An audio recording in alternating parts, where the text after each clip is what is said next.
E aí, pessoal, bom dia, boa tarde. Hoje é 5 de dezembro. Vamos continuar os próximos 2 ou 3 capítulos de Esaú e Jacó, de Machado de Assis. Capítulo 4. A Missa de Coupé. Natividade ia pensando na cabocla do castelo, na predição da grandeza e na notícia da briga. Tornava a lembrar-se que, de fato, a gestação não fora sossegada, mas só lhe ficava a sorte da glória e da grandeza. A briga lá ia, se a houve. O futuro, sim, esse era o principal de tudo. Não deu pela praia de Santa Luzia. No Largo da Lapa, interrogou a irmã sobre o que pensava da adivinha. Perpétua respondeu que bem, que acreditava, e ambas concordaram que ela parecia falar dos próprios filhos. Tal era o entusiasmo. Perpétua ainda a repreendeu pelos 50.000 réis dados em paga. Bastava 20. Não faz mal, coisas futuras. Que coisas serão? Não sei, futuras. Mergulharam outra vez no silêncio. Ao entrar no catete, Natividade recordou a manhã em que ali passou, naquele mesmo cupé, e ao entrar no catete, Natividade recordou a manhã em que ali passou, naquele mesmo cupé, e confiou ao marido o estado de gravidez. Voltavam de uma missa de defunto, na igreja de São Domingos. Na igreja de São Domingos, disse hoje uma missa por alma de João de Melo, falecido em Maricá. Tal foi o anúncio que ainda agora podes ler em algumas folhas de 1869. Não me ficou o dia, o mês foi agosto. O anúncio está certo, foi aquilo mesmo. Sem mais nada, nem o nome da pessoa ou pessoas que mandaram dizer a missa, nem hora, nem convite. Não se disse sequer que não se disse sequer que o defunto era escrivão, ofício que só perdeu com a morte. Enfim, parece que até lhe tiraram o nome. Ele era, se estou bem informado, João de Melo e Barros. Não sabendo o que mandava dizer a missa, ninguém lá foi. A igreja escolhida deu mais ou menos relevo ao ato. Não era vistosa, nem buscada, mas velhota, sem galas nem gente, metida ao canto de um pequeno largo, adequada à missa recôndita e anônima. Às 8 horas, parou um cupé à porta. O lacaio desceu, abriu a portinhola, desbarretou-se e perfilou-se. Saiu um senhor e deu a mão a uma senhora. A senhora saiu e tomou o braço ao senhor. Atravessaram um pedacinho de largo e entraram na igreja. Na sacristia era tudo espanto. A alma que a tais sítios atraíra um carro de luxo, cavalos de raça e duas pessoas tão finas não seria como as outras almas ali sufragadas. A missa foi ouvida sem pêsames nem lágrimas. Quando acabou, o senhor foi à sacristia dar as espórtulas. O sacristão, agasalhando na algibeira a nota de 10.000 réis que recebeu, achou que ela provava a sublimidade do defunto. Mas que defunto era esse? O mesmo pensaria a caixa das almas, se pensasse, quando a luva da senhora deixou cair dentro uma pratinha de 5 tostões. Já então havia na igreja meia dúzia de crianças maltrapilhas, e fora alguma gente às portas no largo, esperando. Já havia então na igreja meia dúzia de crianças maltrapilhas, e fora alguma gente às portas no largo, esperando. Já então havia na igreja meia dúzia de crianças chegando à porta. Já havia então na igreja, já então havia na igreja meia dúzia de crianças maltrapilhas, e fora alguma gente às portas e no largo esperando. Mais uma vez. Já então, já então havia na igreja meia dúzia de crianças maltrapilhas, e fora alguma gente às portas e no largo esperando. O senhor, chegando à porta, relanceou os olhos, ainda que vagamente. O senhor, chegando à porta, relanceou os olhos, ainda que vagamente, e viu que era objeto de curiosidade. A senhora trazia os seus no chão. E os dois entraram no carro, com o mesmo gesto. E os dois entraram no carro. Com o mesmo gesto, o lacaio bateu a portinhola e partiram. A agente local não falou de outra coisa naquele e nos dias seguintes. A gente local não falou de outra coisa naquele e nos dias seguintes. Sacristão e vizinhos relembraram o cupé com orgulho. Era a missa do cupé. As outras missas vieram vindo, todas a pé, algumas de sapato roto, não raras descalças. Papinhas velhas, morins estragados, missas de chita ao domingo, missas de tamancos. As outras missas vieram vindo, todas a pé, algumas de sapato roto, não raras descalças, capinhas velhas, morins estragados, missa de chinta, ao domingo, missas de tamancos. Tudo voltou ao costume, mas a missa do cupê viveu na memória por muitos meses. Afinal, não se falou mais nela, esqueceu como um baile. Pois o cupê era este mesmo. A missa foi mandada dizer por aquele senhor. A missa foi mandada dizer por aquele senhor, cujo nome é Santos, e o defunto era seu parente, ainda que pobre. Também ele foi pobre. Também ele foi pobre. Também ele nasceu em Maricá, vindo para o Rio de Janeiro por ocasião da febre das ações, 1855.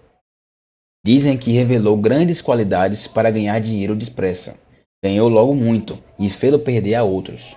Casou em 1859 com esta Natividade, ia então nos 20 anos e não tinha dinheiro, mas era bela e amava apaixonadamente.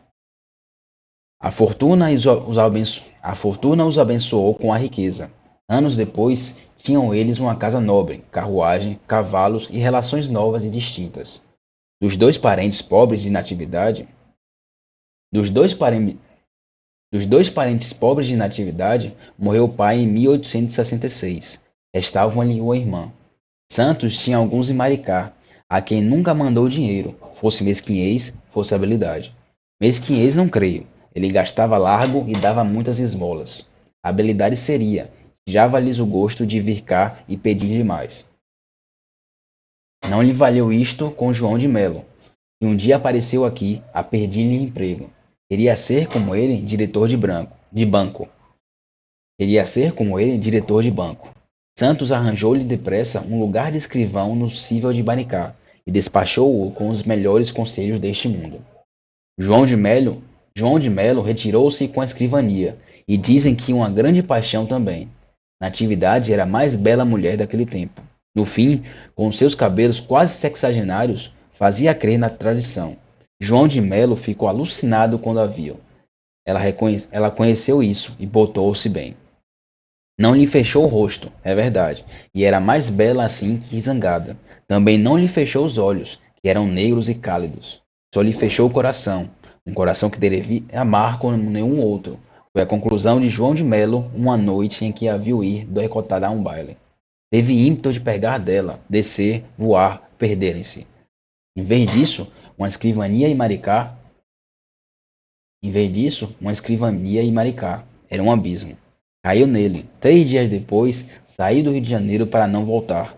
A princípio, escreveu muitas cartas ao parente, com a esperança de que ela as lesse também, e compreendesse que algumas palavras eram para si, mas Santos não lhe deu resposta, e o tempo e a ausência acabaram por fazer de João de Melo um excelente escrivão. Morreu de uma pneumonia. E o motivo da pratinha de natividade deitada à caixa das almas fosse pagar na adoração do defunto, não de que o motivo da pratinha de natividade deitada à caixa das almas fosse pagar a adoração do defunto, não digo que sim, nem que não. Faltam-me pormenores, mas pode ser que sim. Se o motivo da pratinha de natividade deitada à caixa das almas fosse pagar a adoração do defunto, não digo que sim, nem que não. Faltam-me pormenores, mas pode ser que sim, porque esta senhora era não menos grata que honesta. Quanto às larguezas do marido, não esqueças que o parente era defunto, e o defunto um parente a menos.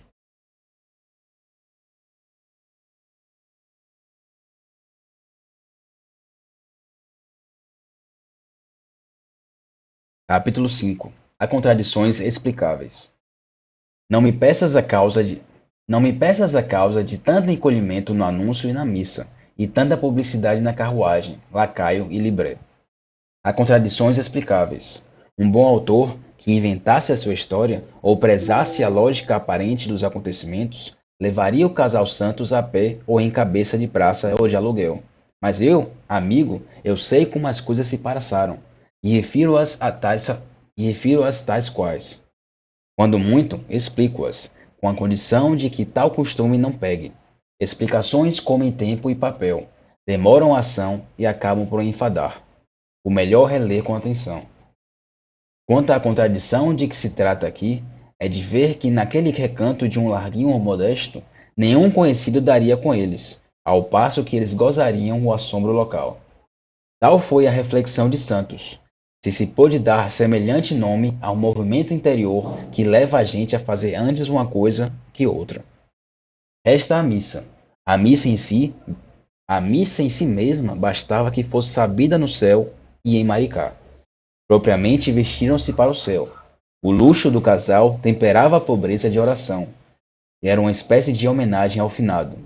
Se a alma de João de Melo os visse de cima, alegrar-se-ia do apuro em que eles foram rezar por um pobre escrivão. Não sou eu que digo, Santos é que pensou. Capítulo 6. Maternidade. A princípio, vieram calados. Quando muito, Natividade queixou-se da igreja, que lhe sujara o vestido. Quando muito, Natividade queixou-se da igreja, que lhe sujara o vestido. Quando muito, Natividade queixou-se da igreja, que lhe sujara o vestido. A princípio, vieram calados. Quando muito, Natividade queixou-se da igreja, que lhe sujara o vestido. Venho cheia de pulgas, continuou ela. Por que não fomos a São Francisco de Paula ou a Glória, que estão mais perto e são limpas? Por que não fomos a São Francisco? Venho cheio de pulgas, continuou ela. Por que não fomos a São Francisco de Paula ou a Glória, que estão mais perto e são limpas? Santos trocou as mãos à conversa e falou das ruas mal calçadas. Santos trocou as mãos à conversa e falou das ruas mal calçadas, que faziam dar solavancos ao carro. Com certeza, quebravam-lhe as molas. Natividade não replicou, mergulhou no silêncio, como naquele outro capítulo, 20 meses depois, quando tornava do castelo com a irmã. Os olhos não tinham a nota de deslumbramento que trariam então. Iam parados e sombrios, como de manhã e na véspera. Santos, que já reparara nisso, perguntou-lhe o que é que tinha. Ela não sei se lhe respondeu de palavra, se alguma disse. Foi tão breve e surda que inteiramente se perdeu. Talvez não passasse de um simples gesto de olhos, um suspiro ou coisa assim. Fosse o que fosse, quando o copé chegou no meio do catete, os dois levavam as mãos presas. Fosse o que fosse, quando o copé chegou ao meio do catete, os dois levavam as mãos presas, e a expressão do rosto era de abençoados. Não davam sequer pela gente das ruas, não davam talvez por si mesmos. Leitor, não é muito que percebas a causa daquela expressão e desses dedos abotoados. Já lá ficou dita atrás, quando era melhor deixar que adivinhasses. Mas provavelmente não adivinharias, nem que tenhas um entendimento curto ou escuro, mas porque o homem varia do homem, e tu talvez ficasses com igual expressão, simplesmente por saber que ia dançar sábado. Santos não dançava, preferia o voltarete, como distração. A causa era virtuosa, como sabes. Natividade estava grávida, acabava de o dizer ao marido. Aos 30 anos não era cedo nem tarde, era imprevisto. Santos sentiu mais que ela o prazer da vida nova. Eis aí vinha a realidade do sonho de 10 anos, uma criatura tirada da coxa de Abraão, como diziam aqueles bons judeus, que a gente queimou mais tarde e agora empresta generosamente o seu dinheiro às companhias e às nações. Levam juro por ele, mas o hebraísmo são dados de graça. Aquele é desses. Santos, que só conhecia a parte do empréstimo, sentira inconscientemente a do hebraísmo e deleitava-se com ele. A emoção atalha-lhe a língua.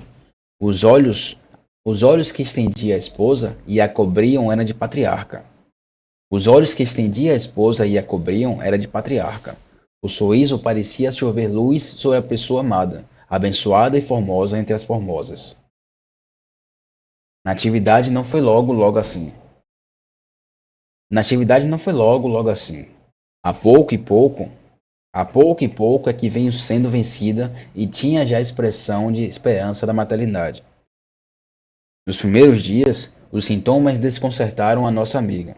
É duro dizê-lo, mas é verdade. Lá se iam bailes e festas, lá ia a liberdade e a folga. Natividade andava já na alta roda do tempo. Acabou de entrar por ela, com a tal arte que parecia haver ali nascido. Carteava-se com grandes damas, era familiar de muitas, tuteava algumas. Nem tinha só esta casa de Botafogo, mas também outras em Petrópolis. Nem só carro, mas também o camarote no teatro lírico, não contando os bailes do Cassino Fluminense, os das amigas e os seus. Todo o repertório, em suma, da vida elegante. Todo o repertório, em suma, da vida elegante. Era nomeada nas gazetas, pertencia àquela dúzia de nomes planetários que figuram no meio da plebe de estrelas. O marido era capitalista e diretor de um banco.